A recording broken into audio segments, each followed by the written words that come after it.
Fala, seus mal diagramados! Há muitos anos é difícil encontrar uma pauta que una todos os brasileiros. Mesmo a seleção, outrora incontestável elo do nosso povo, desde 2002 já não é um consenso. Trocamos as vitórias e o futebol arte pela resenha no Instagram, a coleção de loiras verificadas e a formação de uma equipe titular de filhos fora do casamento. Quem era muito novo em 2006 pode até achar que eu estou errado e que o quadrado mágico ainda foi algo de interessante que aconteceu no nosso futebol. Mas quem já era adulto sabe o quanto aquela seleção inaugurou uma era de poucas vitórias e muitas presepadas no nosso futebol. E nem vou falar do sequestro da nossa camisa amarela por parte dos patriotários, porque o uniforme principal já virou suástica de Latinazi e não há como reverter essa situação. Mas a discussão sobre o fim da escala 6x1 parece ser o tema que finalmente uniu os brasileiros de todas as matizes ideológicas. Ideia proposta por Rick Azevedo, vereador recém-eleito pelo Rio de Janeiro, e pautada como PEC por Érica Hilton na Câmara,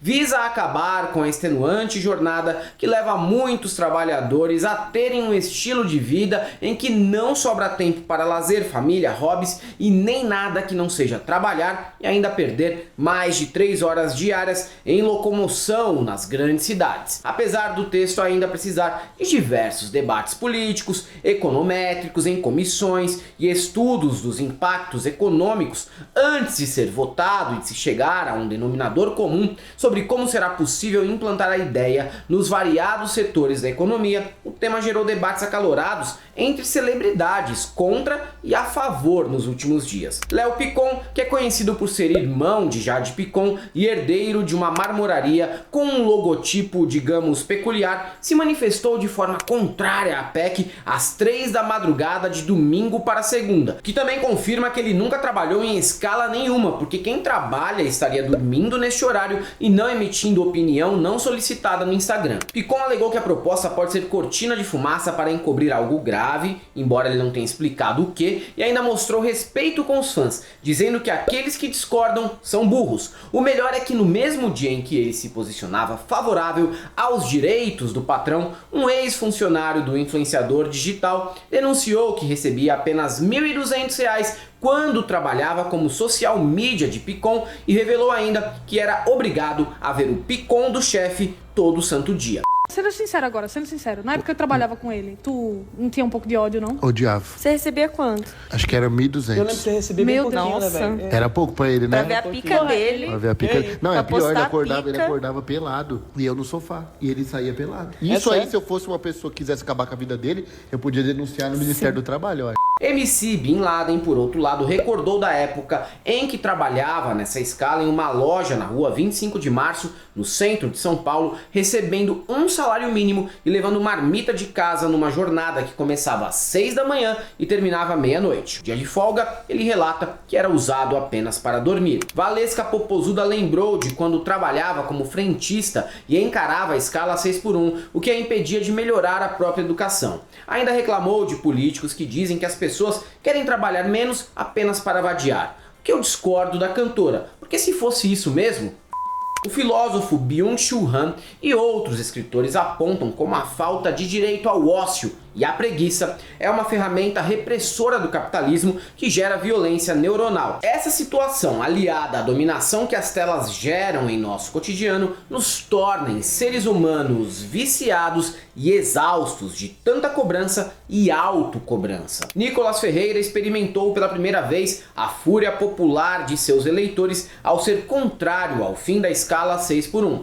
Vários seguidores do deputado mineiro alegaram estar decepcionados, mas é importante que essas pessoas não se esqueçam que todo e qualquer político ligado ao mito foi eleito para defender os interesses do empresariado. Filiados ao PL nem fingem que estão na política por outro motivo a não ser enriquecer e trabalhar para sempre na escala 3x4. Olha que maravilha. Felipe Neto se manifestou e criticou o ministro do Trabalho, Luiz Marinho, que lavou as mãos e alegou que essa questão precisa ser discutida em convenções e acordos entre sindicatos e patrões. Que Marinho haja como pelego, para mim, é zero novidades. Está de acordo com a sua biografia. E ainda terá quem defenda o ministro com um papinho mole de que o empresariado pretende derrubar o governo, então nesse momento seria perigoso discutir a pauta. Até onde sei, o partido é dos trabalhadores, certo? Se for para a gente viver de chantagem, de nunca melindrar a Faria Lima, com medo de cair,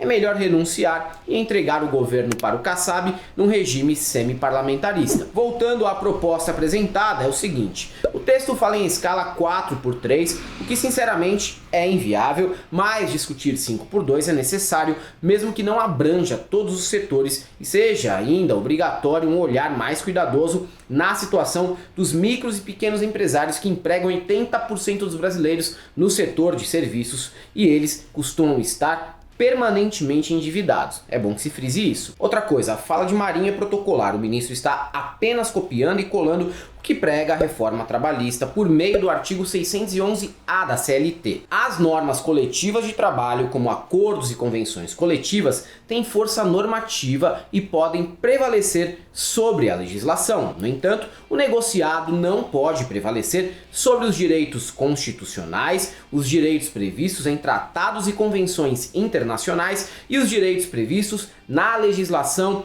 infraconstitucional que assegurem as garantias mínimas de cidadania aos trabalhadores. Só que também sabemos que desde a reforma trabalhista, os sindicatos se dividem em 3 tipos: os que têm algum poder de negociação, como o dos petroleiros, os que não têm poder nenhum, como o dos professores, e os pelegos, como o dos jornalistas. Eu sei bem disso. Logo, o ministro ou está pendurado em chantagem do mercado para agir tão covardemente, ou está sendo apenas honesto com a própria história, porque sabe que a situação atual tira qualquer poder de negociação sindical. Por outro lado, também tem crítico radical do governo defendendo redução de escala e apontando o dedo para o Lula, ao mesmo tempo que defende um modelo chinês que não tem nada a ver com esse. E nessas horas, o vira-lata caramelo com bandeirinha de Israel que habita as redes sociais aproveita para falar erradamente e com muito preconceito sobre a produtividade baixa do brasileiro, como se o cidadão aqui fosse um vagabundo que chegasse no trabalho apenas para contar piada do Ari Toledo, fumar cigarro e tomar café aguado. Geralmente é uma discussão infrutífera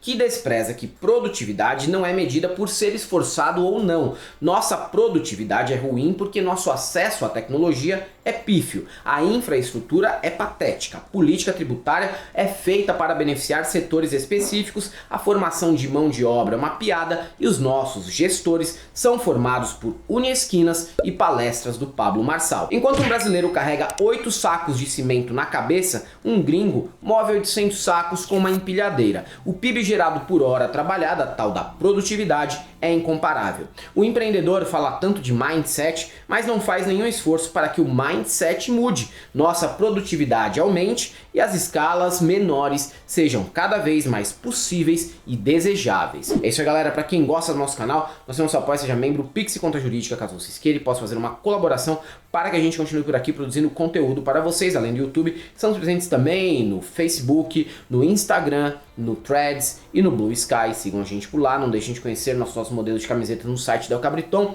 e o nosso curso no ICL, Instituto Conhecimento Liberta. E para todos aqueles que se colocam automaticamente ao lado do patrão sem nem sequer discutir a pauta, só temos uma coisa para te dizer: não passarão.